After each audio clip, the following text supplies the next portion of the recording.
Africa దేశం ఉగాండాలో ఓ కొత్త సామాజిక సమస్య కలకలం రేపుతోంది. తాము ప్రాణంగా పెంచుకుంటున్న పిల్లలు తమకు పుట్టినవారేనా అనే అనుమానంతో పురుషులు భారీ సంఖ్యలో DNA పితృత్వ పరీక్షలు చేయించుకునేందుకు ఎగబడుతూ ఉండడం ఆందోళన రేపుతోంది. ఈ పరీక్షల ఫలితాలు వారి జీవితాల్ని అల్లకల్లోలం చేసి కాపురాల్ని నిలువునా కూల్చేస్తున్నాయి.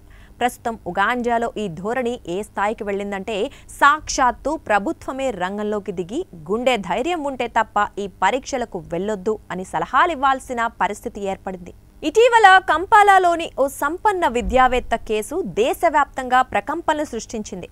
కోర్టు ఆదేశాల మేరకు జరిగిన DNA పరీక్షలో ఆయన ముగ్గురు పిల్లల్లో ఒకరు ఆయనకు పుట్టలేదని తేలింది. స్థానిక మీడియాలో ఈ వార్త విపరీతంగా వైరల్ కావడంతో ఒక్కసారిగా చాలా మంది పురుషుల్లో తమ సంతానంపై సందేహాలు మొదలయ్యాయి. ఇదే అదనుగా దేశవ్యాప్తంగా DNA పరీక్షా కేంద్రాలు పుట్టగొడుగుల్లా వెలిసిపోయాయి. ఆఖరికి రేడియోలు, టాక్సీలపైన ఈ టెస్టులకు సంబంధించిన ప్రకటనలు హోరెత్తిచ్చేస్తున్నాయి.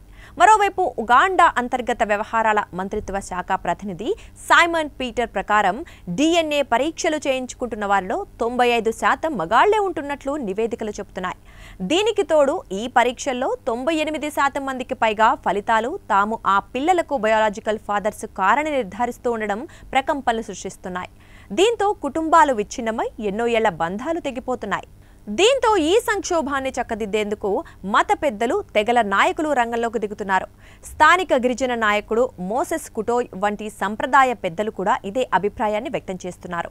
తన దగ్గరకు వచ్చే కుటుంబ వివాదాలను పరిష్కరించే క్రమంలో తాను కూడా తన తండ్రి పోలికతో ఉండనంటూ ఉదాహరణగా చెప్పి నచ్చజెప్పే ప్రయత్నం చేస్తున్నారు.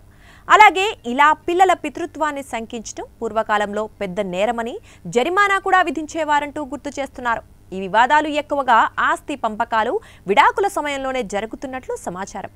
నిజానికి మత పెద్దల మాటలు ఒకప్పుడు కుటుంబాలను విచ్ఛిన్నం కాకుండా కాపాడేవి. కానీ ఇప్పుడు ఆధునిక టెక్నాలజీ చేదు నిజాన్ని నిగ్గు తేల్చి చెప్పేయటంతో ఉగాండా సమాజం తీవ్రమైన కలవరపాటుకు గురవుతోంది. కాగా ఆఫ్రికా సంప్రదాయం ప్రకారం మహిళ తన భర్తకు సంతానాన్ని కనివ్వలేకపోతే విడాకులు ఇవ్వటం లేదా ఆమెను ఇంటి నుంచి బయటకు పంపటం చేసేవారు. చాలా కేసుల్లో పురుషుల్లోనే సంతాన సమస్యలున్న శిక్ష మాత్రం తమకు పడుతుండడంతో చాలా మంది మహిళలు ఇతరులతో కలిసి పిల్లల్ని కంటున్నారని ఓ అధికారి వెల్లడించారు. ఇదే ఈ సమస్యకు మూలంగా చెబుతున్నారు.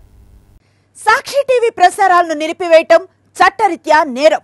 సాక్షి టీవీ ప్రసారాల కోసం మీ స్థానిక కేబుల్ ఆపరేటర్ను వెంటనే సంప్రదించండి. DTH లో, ఇంటర్నెట్ లో కూడా సాక్షి టీవీ ప్రసారాలను వీక్షించవచ్చు.